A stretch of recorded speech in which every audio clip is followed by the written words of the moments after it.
Divide 568 by 4 in a long division method.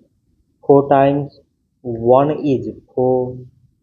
On subtracting, we get 1. So now this 1 is less than 4. So we put down this 6 and it is 16. 4 times 4 is 16. On subtracting, we get Z. So again we put down this 8 and 4 times 2 is 8. On subtracting, we get Z. So 568 divided by 4 is 142.